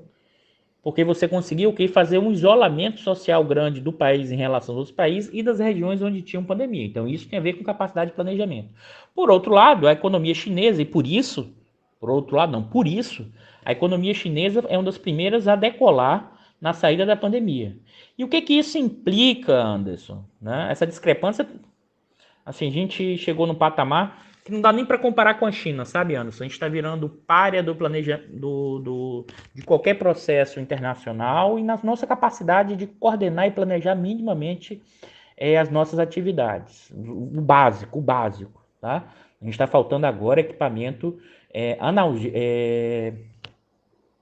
anti-inflamatório, não, analgésico, os medicamentos necessários para entubar, né? Olha o grau de descoordenação e descontrole, né, do que é hoje, por exemplo, o Ministério da Saúde. Né? E que a situação só não é pior porque existe uma institucionalidade do SUS que minimamente garante, mesmo todo esse descalabro na gestão da saúde no Brasil durante o governo Bolsonaro. Agora, no plano econômico, é evidente que essa retomada chinesa, aceleração chinesa para o caso brasileiro, vai gerar o quê? Aumento do preço das commodities. Né? É bom lembrar que esse setor, né, é um setor que já lucrou muito ao longo dos anos de 2020. Você tem ideia, o PIB agropecuário cresceu 2%. E as exportações de commodities já aumentaram por causa da China e o preço também aumentou. Com essa aceleração da China agora no primeiro trimestre, essa tendência vai gerar um ciclo de aceleração de preços de commodities, reforçando a posição interna dos segmentos do agronegócio, fortalecendo o poder do agro brasileiro, que não é de nada pop, é muito mais um agro marcado por uma profunda lógica de dominação territorial do arcaico que se junta com uma avançada em termos de tecnologia, mas está imbricado, está associado a um tipo de poder territorial e um tipo de lógica de aumento de exploração e que se coaduna e se aliam sim com a visão bolsonarista, porque eles gostariam sim de ter mais armas para supostamente impedir que os movimentos sociais, principalmente o MST, gostariam sim de ampliar desmatamento. É nesse sentido que esse avanço do PIB chinês tende a reforçar o poder econômico dos setores vinculados ao agronegócio, reforçando a reconfiguração do bloco no poder do capitalismo brasileiro, marcado cada vez mais forte pela financiarização, pelo poder dos segmentos do capital comercial, né? Ou seja, o varejo, e também pela questão do agronegócio. Ou seja, estamos nesse momento histórico dos últimos anos, estamos nos tornando muito mais parecidos em termos de estratégia de crescimento com o Brasil pré-anos 30. Isso é impressionante. E a China, nesse sentido, vai reforçar essas posições, porque nós somos grandes exportadores de commodities para a China. Isso vai reforçar as exportações com esse crescimento chinês, vai reforçar os ganhos e os lucros desses segmentos vinculados ao agronegócio, aumentando o seu poder, né, econômico, tende a aumentar o seu poder político no Congresso, sua capacidade de atuação na economia brasileira. Falando agora sobre esse orçamento de 2021, aprovado pelo Congresso já há um bom tempo, mas ainda não sancionado pelo presidente Jair Bolsonaro, Eduardo. O ex-capitão segue sem saber o que fazer. A equipe econômica do governo pede para que ele vete alguns dispositivos e devolva ao parlamento, temendo que o chefe do executivo incorra em crime fiscal. As emendas do relator foram turbinadas em 31,3 bilhões de reais, com cortes nas despesas obrigatórias, como benefícios previdenciários. Os técnicos do governo, porém, alertaram que as reduções deixaram esses gastos subestimados. Com tantos crimes de responsabilidade cometidos pelo presidente da República até aqui, com esse verdadeiro genocídio que está colocado, Eduardo, dá para acreditar que ele vai ser impedido pelas malfadadas pedaladas fiscais? Anderson, você trouxe um ponto importante, que é a questão do orçamento que ainda não foi sancionado pelo presidente, né? Na verdade, se você olhar o que é o governo Bolsonaro e as suas escolhas em termos de gestores nos vários ministérios, é impressionante. Então, assim, impressionante porque é impressionante. Porque, na verdade, você escolheu times ou equipes completamente desqualificadas. E eu falo isso sem sombra de dúvida, o que é, por exemplo, hoje a configuração do Ministério da Economia. O Guedes não tinha a mínima ideia do orçamento, nem nunca teve. A sua equipe, quadros é formados, vamos dizer assim, se você pensar, talvez a quarta divisão do funcionalismo público brasileiro. Uma parte, inclusive, do funcionalismo já não está aceitando mais os cargos, ou ainda tem gente que aceita porque é carreirista, é a revista, mas uma boa parte, inclusive, da burocracia brasileira percebeu o tamanho da encrenca que significa essa configuração desse tipo de gestão, tá? E a questão do orçamento tem um elemento fundamental, tá? Que expressa isso. Na verdade, o presidente Jair Bolsonaro, na sua ligação com o Ministério da Economia na questão do orçamento, o Jair Bolsonaro, em certa medida, está muito preocupado com o tipo de se assina esse decreto ou não, porque ele poderia incorrer em responsabilidade fiscal, né? Que foi o argumento utilizado para justificar o impeachment da Dilma no caso das pedaladas fiscais. Mas sabe, Anderson e ouvintes aqui que nos assistem, eu acho que a justificativa formal das pedaladas para a retirada da Dilma foi só o instrumento utilizado dada a estratégia em curso, né? O Bolsonaro já cometeu, na sua lógica de gestão, vários juristas já falaram sobre isso, possíveis crimes de responsabilidade dos mais diversos, tá? Por outro lado, não acho que nesse momento, em termos políticos, em termos do Congresso, hoje, há nenhuma possibilidade, mesmo que se incorra em crimes fiscais, né? Nesse momento, Anderson, você poderia perguntar, Eduardo, mas e daqui a 6 meses, daqui a 2 meses, daqui a um, não sei, porque a gente vive uma profunda crise institucional e uma profunda incerteza sobre o devir. Mas, claramente, tá? Nesse momento, não acho que exista clima para impeachment. Existe uma articulação do Bolsonaro com o Centrão. É evidente que o Centrão é fisiologista, ele espera receber coisas em troca para manter isso. O Bolsonaro entregar coisas, ele manterá o Bolsonaro, tá? E é bom lembrar que a pedalada fiscal da Dilma era realizada antes. A pedalada fiscal, é interessante isso, né? Só vira crime na Dilma por causa da escala, do tamanho, mas todo governo anteriormente fazia pedalada fiscal e nunca foi considerado crime. Então essa foi a desculpa técnica para uma dinâmica política do golpe de 16. Eu acho que sim, tem problemas nesse orçamento, a equipe é complicada, tem um momento em que o Bolsonaro hoje, né, está mais fragilizado do que em outros momentos, mas é bom lembrar que ele ainda tem 30% que acha o governo ótimo e bom. Esse Congresso, ele fica num jogo dúbio, porque ele também está recebendo as benesses e aumentaram essas benesses. Então, eu não enxergo, Anderson, espero estar até errado, mas eu não enxergo o impeachment do Bolsonaro até o final do mandato, dadas as características atuais. dado por uma questão econômica, fiscal, só se aparecer alguma outra coisa muito maior fora desse cenário, mas nesse momento eu acho que o Bolsonaro permanece até o final do mandato, e te digo mais, a minha perspectiva é que eles vão girar em algumas dimensões, e acho que ainda é um candidato, tende, que não dá para ter certeza, a eleição de 2022, que é muito longa, é um longuíssimo prazo, com capacidade eleitoral para chegar ao segundo turno. Tá? É claro que o Bolsonaro aqui tem uma preocupação enorme de como assinar isso, porque ele tem medo de ser algum tipo de armadilha. A lógica que ele opera é teoria da conspiração em cima da teoria da conspiração, é a cabeça dele como ele opera, então ele está preocupado de assinar alguma coisa e tomar um impeachment. Mas eu não acho que você tenha condições políticas dentro do Congresso para realizar isso. Basta lembrar que não é só popularidade, né?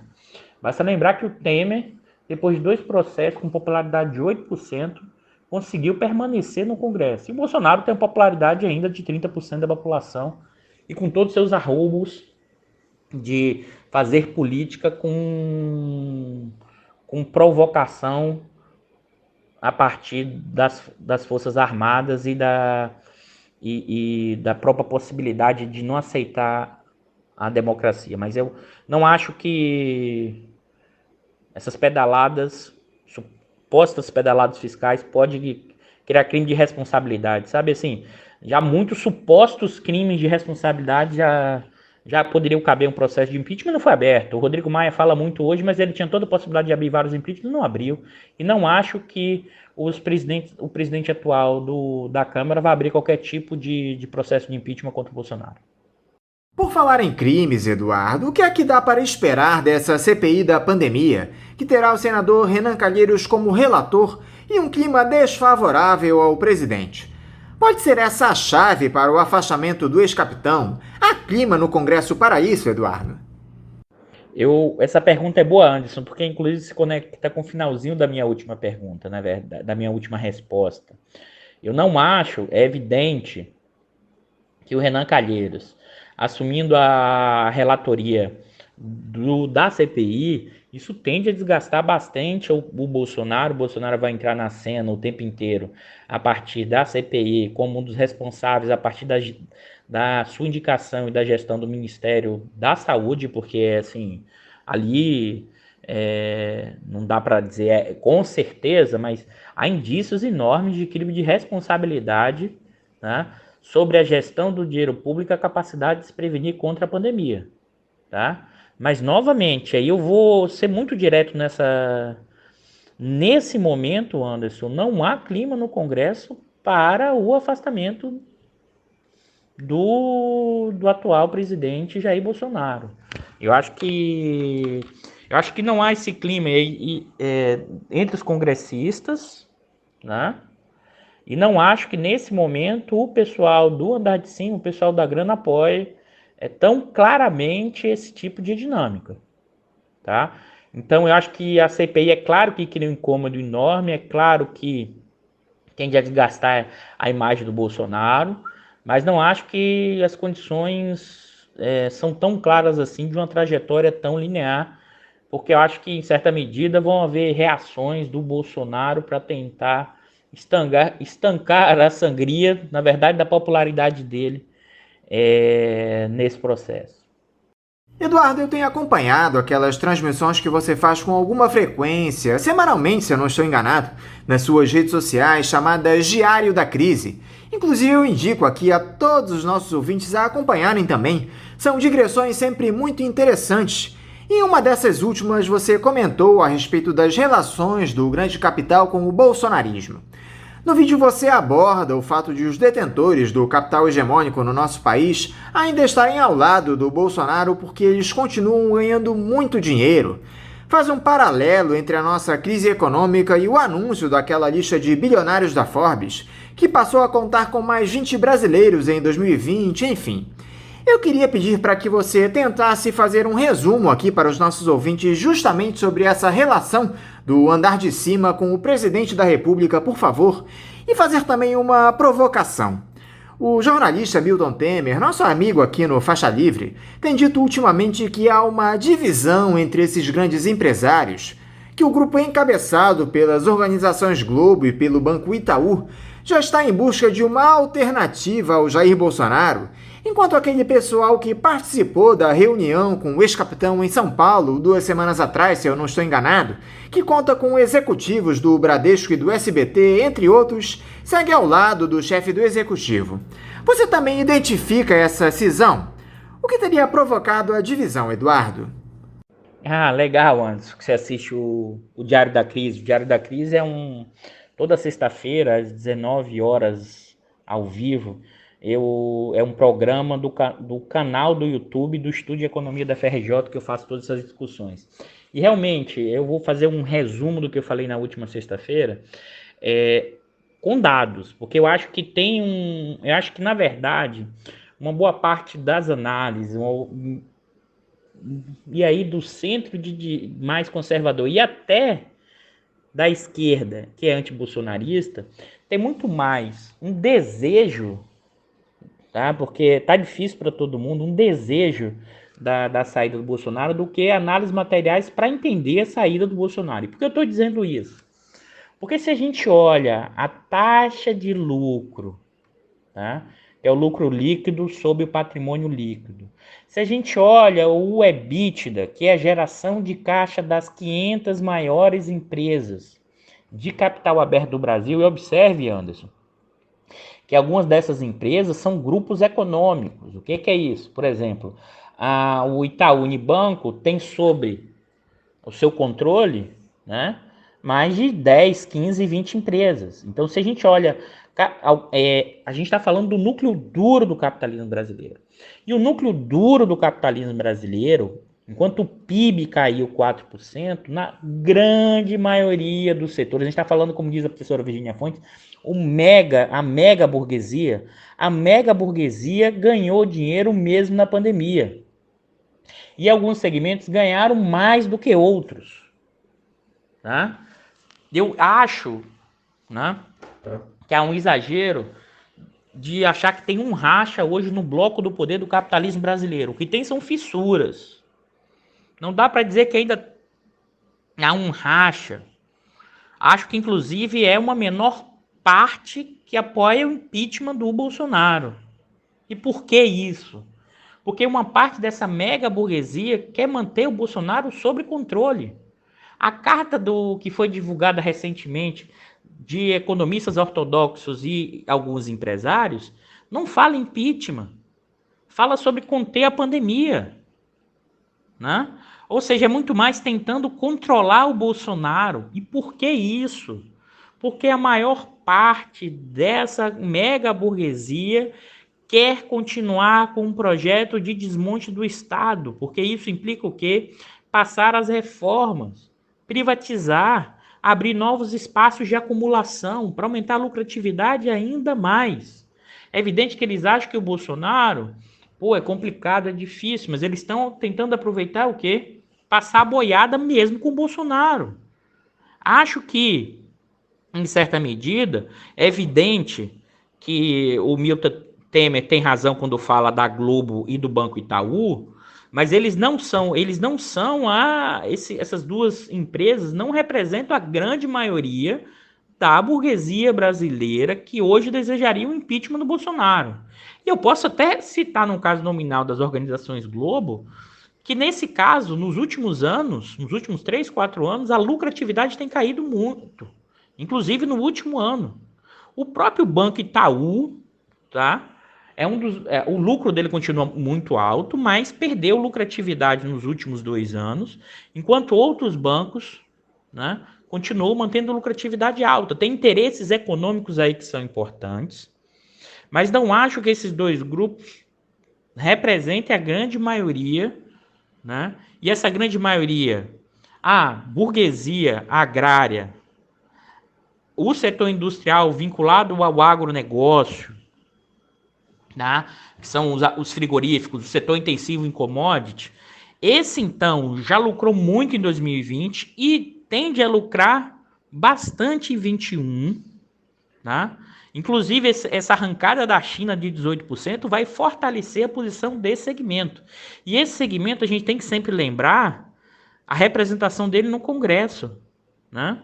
A Frente Parlamentar da Agropecuária tem aproximadamente 270 integrantes do Congresso, deputados e senadores. Né?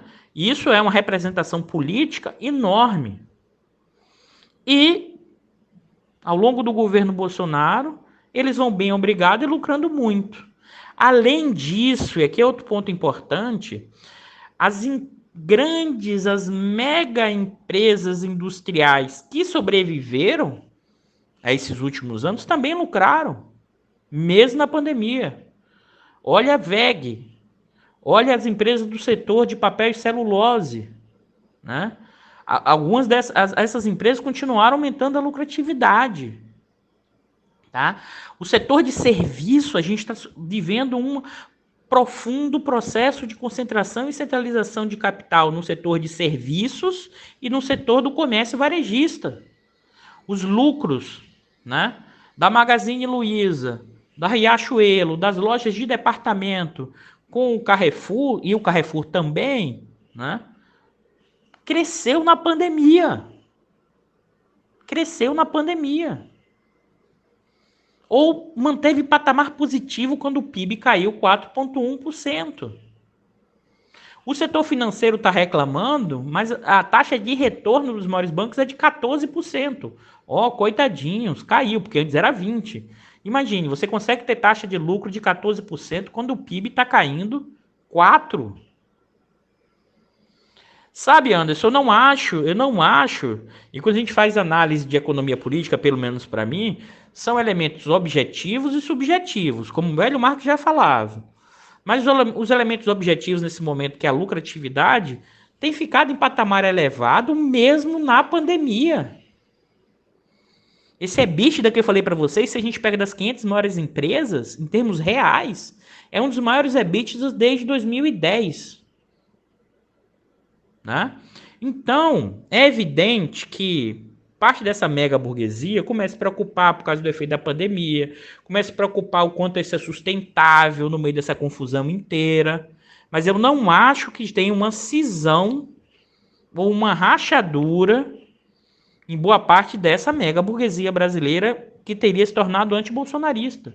Eu acho que são alguns grupos específicos, alguns segmentos que percebem o impacto que isso pode dar um problema, mas sempre tem que lembrar o seguinte: qual é a alternativa para isso? O impeachment? Colocar o Mourão? Se você faz um impeachment contra o Bolsonaro, que hoje tem 30%, quem você acha que vai ganhar esses tipos de voto, de preferência?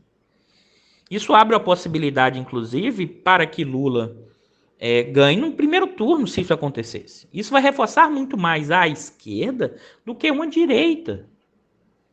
Eles não vão se movimentar para esse tipo de lógica. Né? É por isso que, em certa medida, eles permanecem com o Bolsonaro a despeito de criticar o Bolsonaro. Em certa medida, aquela carta é uma tentativa de controle do Bolsonaro, como se fosse possível controlar o Bolsonaro. Nem os militares controlam o Bolsonaro. E aí é um ponto. Se o Bolsonaro, para se eleger, tiver de aumentar, por exemplo, o auxílio, o fará. Né? E mexer o preço dos combustíveis, pensando na eleição de 22 e principalmente do gás de cozinha, o fará. Essa é a minha hipótese. Tá? Por isso que eu eu escuto as análises do Milton Temer e essa discussão, mas eu acho importante olhar os dados de lucratividade, o que aconteceu em 2020, tá? E acho que o nosso campo da esquerda olha pouco esses dados. E o núcleo duro, o bloco no poder do capitalismo brasileiro, ganhou muito dinheiro com Bolsonaro. Por isso que acho que tem muito... Sabe, Anderson? Uma parte tem muito mais jogo de cena. É evidente que o Itaú, o Globo, alguns núcleos de poder, algumas empresas, estão sim questionando a permanência do Bolsonaro, mas não acho que hoje elas têm capacidade ainda para formar um bloco, vamos dizer, ainda equivalente ao bloco que quer que fique o Bolsonaro. Ainda, para mim, é minoritário essa posição do Globo e do Itaú diante do conjunto dessa mega burguesia agrária, intensiva em commodity, comercial que hoje se transformou no núcleo duro do capitalismo brasileiro. Aquilo que eu falei, muito mais parecido do que a gente vivia pré-30 e que a gente está destruindo os mecanismos de desenvolvimento e institucionalização de construir um projeto de nação. Acho que esse é um ponto importante, que eu acho fundamental e que a gente discute lá no Diário da Crise. Obrigado aí, Anderson, por essa divulgação, e a gente toda sexta fazer esse debate no canal do Instituto do YouTube, do canal IE, que é o canal do Estudo de Economia da FRJ. Para finalizar, Eduardo, eu queria te ouvir sobre essas movimentações da esquerda visando 2022. Muita gente falando na necessidade de formação de uma grande aliança com um tal centro democrático para derrotar o bolsonarismo.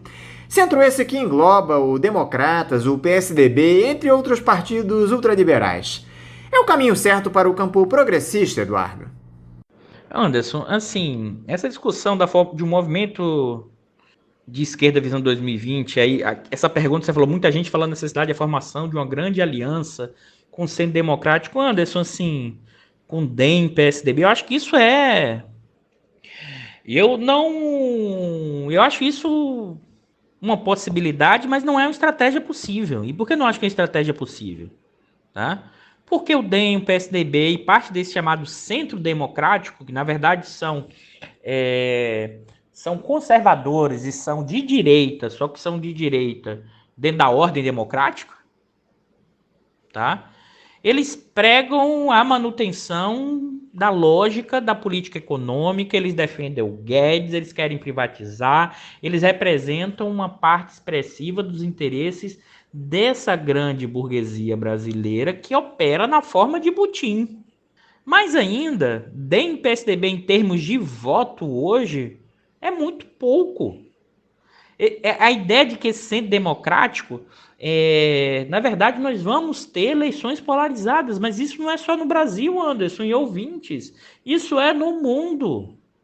Esse centro, que na verdade, eu não gosto de usar o termo centro aí, porque na verdade são liberais, esse centro, assim, o espectro de direita e o espectro de esquerda. Você tem ideia, Anderson? O general Santos Cruz se considera como centro. Ele não se considera como direita. Ele diz que o Bolsonaro é a direita e o Lula e o PT é a esquerda. Então, primeira coisa, o que é esse centro democrático? Esse centro democrático é a ideia de que estamos contra o Bolsonaro, ponto. Porque o Bolsonaro é um risco para a democracia. É verdade? É. Mas se você olhar, essa grande burguesia quer manter o Bolsonaro para continuar as reformas. Faz muito mais jogo de cena na sua grande maioria. Tá?